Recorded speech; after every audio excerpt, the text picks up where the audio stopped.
የኢትዮጵያ ህብረተሰብ ጤና ኢንስቲትዩትና የሀገሪቷ ጤና ጥበቃ ሚኒስቴር በዝንጀሮ ፈንጣጣ የተያዘ ሰው በኢትዮጵያ ክልል ውስጥ በሞያሌ ከተማ መገኘቱን ገልጸዋል። ሰላም ጤና ይስጥልን ውድ የቻናላችን ተከታዮች፣ በዛሬው ዝግጅታችን የዝንጀሮ ፈንጣጣ ወይም ሞንኪ ፖክስ በኢትዮጵያ መከሰቱን የበሽታውን መንስኤና ምልክቶችን እንዲሁም የጥንቃቄ መንገዶችን እናቀርብላችኋለን።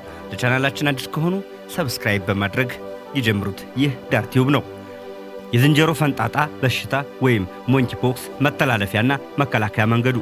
የዝንጀሮ ፈንጣጣ በሽታ ኤምፖክስ ክሌድ 1 እና ክሌድ 1ቢ በሚባሉ በሁለት ዋነኛ የቫይረስ ዝርያዎች አማካኝነት ሲሰራጭ ቆይቷል። ክሌድ 1 የሚባለው የቫይረስ አይነት በማዕከላዊ አፍሪካ በስፋት የሚገኝ ሲሆን ክሌድ 1ቢ የተባለው ደግሞ ከክሌድ 1 በኋላ እየተስፋፋ ያለና በጣም አደገኛ መሆኑ ይነገራል። በፈረንጆቹ 2022 ቀለል ያለውና በምዕራብ አፍሪካ የሚገኘው ክሌድ 2 የተባለው የበሽታው ዝርያ በዓለም ዙሪያ በወረርሽኝ መልክ ተከስቶ እንደነበር መረጃዎች ያመለክታሉ። በወቅቱ በሽታው ቫይረሱ ተከስቶባቸው የማያውቁት የአውሮፓና የእስያ አገራትን ጨምሮ 100 በሚጠጉ አገራት ውስጥ ተከስቶ ነገር ግን ለበሽታው ተጋላጭ የሆኑ ሰዎችን በመከተብ ወረርሽኙን በቁጥጥር ስር አውለውታል። የበሽታው ምልክቶች።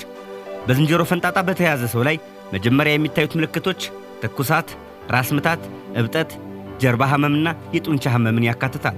ትኩሳት ከተከሰተ በኋላ ከፊት ጀምሮ ቀሪውን የሰውነት ክፍልን የሚያዳርስ ሽፍታ የሚከሰት ሲሆን በአብዛኛው በእጅ መዳፍና በእግር መረገጫ ላይ ይከሰታል። በሰውነት ላይ የሚያጋጥሙ ሽፍታ በጣም የሚያሳክክና የሚቆጠቁጥ ሲሆን በተለያዩ የለውጥ ደረጃዎች ውስጥ አልፎ በመጨረሻም እብጠት በመፍጠር ኋላ ላይ ይከስማል። ቁስለቱም ጠባሳን ትቶ ሊያልፍ ይችላል። በሽታው በአብዛኛው ከ2 እስከ 3 ሳምንት ባለው ጊዜ ውስጥ በራሱ የሚጠፋ ይሆናል። በበሽታው የተያዘ ሰው በጣም የተጎዳ ከሆነ ቁስለቱ አጠቃላይ ሰውነቱን በተለይ አፍ፣ ዓይን እና የመራቢያ አካላት ላይ ከባድ ጉዳት ሊያደርስ ይችላል። የበሽታው ከሰው ወደ ሰው የመተላለፊያ መንገዶች። በሽታው ቤተ ሙከራ ውስጥ በሚደረግ ምርመራ የሚገኝ ቫይረስ ሲሆን በሰውነት ንክኪ ይተላለፋል። የዝንጀሮ ፈንጣጣ ወሲባዊ ግንኙነትን፣ የቆዳ ንክኪንና በቅርብ ርቀት ላይ ሆኖ ማውራትን ወይም መተንፈስን ጨምሮ በበሽታው ከተያዙ ሰዎች ጋር በሚኖር የቀረበ ግንኙነት ከሰው ወደ ሰው ይተላለፋል። የበሽታው ቫይረስ ወደ ሰውነት በቆሰለ ቆዳ፣ በመተንፈሻ አካላት፣ በዓይን፣ በአፍንጫ ወይም በአፍ በኩል ሊገባ ይችላል። በቫይረሱ የተበከሉ የመኝታ አልባሳት፣ በልብሶችና በፎጣዎች አማካኝነት በሚኖር ንክኪም በሽታው ሊተላለፍ ይችላል። ቫይረሱ ካለባቸው ዝንጀሮና አይጦችን ከመሳሰሉ ጋር የሚኖር ንክኪም ሌላኛው የበሽታው መተላለፊያ መንገድ ነው። ከ2 ዓመት በፊት የዝንጀሮ ፈንጣጣ በዓለም ዙሪያ በበርካታ ሀገራት ውስጥ በተከሰተበት ጊዜ ቫይረሱ በዋናነት በወሲባዊ ግንኙነት በሚፈጠር ንክኪ አማካኝነት ነበር የተሰራጨው። ባለፈው ዓመትም በዲሞክራቲክ ኮንጎ ውስጥ የተከሰተው የበሽታው ወረርሽኝ የተስፋፋው በወሲባዊ ግንኙነት በሚፈጠር ንክኪ ሲሆን ነገር ግን በሌሎችም አካባቢዎች ተመሳሳይ ቫይረስ ሊገኝ ችሏል። መከላከያና ሕክምናው።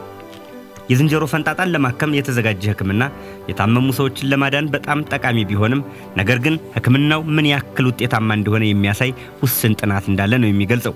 የዝንጀሮ ፈንጣጣ ወረርሽኝን በሽታውን በመከላከል መቆጣጠር የሚቻል ሲሆን ይህንንም ለማድረግ ተመራጩ መንገድ የመከላከያ ክትባት መስጠት ነው። በአሁኑ ጊዜ 3 በሽታውን መከላከያ የክትባት አይነቶች ቢኖሩም ክትባቶቹ የሚሰጡት ለበሽታው ተጋላጭ ለሆኑና በበሽታው ከተያዘ ሰው ጋር የቀረበ ንክኪ ላላቸው ብቻ ነው። ይሁንና ያሉት የክትባት አይነቶች አዲስ ከተከሰተው በሽታ ዝርያ አንጻር ምን ያክል የመከላከል አቅም አላቸው የሚለውን ለማወቅ ተጨማሪ ሙከራዎች ማድረግ ስለሚያስፈልግ የዓለም ጤና ድርጅት ሁሉም ሰው መከተብ አለበት ብሎ አይመክርም። ባለፈው ዓመትም የአፍሪካ ህብረት ለኮቪድ ተመድቦ ከነበረው ገንዘብ ላይ $10.4 ሚሊዮን ለሲዲሲ በመስጠት የዝንጀሮ ፈንጣጣን ለመቆጣጠር የሚደረገውን ጥረት መደገፉን የቢቢሲ ዘገባ አመላክቷል። የአፍሪካ ሲዲሲ እንደሚለው ካለፈው ዓመት ጥር መጀመሪያ አንስቶ እስከ ሐምሌ መጨረሻ ድረስ ባሉት 7 ወራት ውስጥ ከ14500 በላይ በዝንጀሮ ፈንጣጣ የተያዙ ሰዎች የተመዘገቡ ሲሆን ከ450 በላይ ሰዎች ደግሞ በበሽታው ህይወታቸው አልፏል።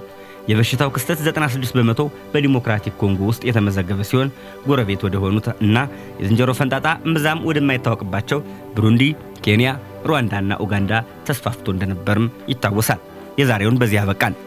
ባላችሁበት ሁሉ ሰላማችሁ ይብዛ። ሁሌም እንደምንለው ኢትዮጵያ በክብር ለዘላለም ትኖር።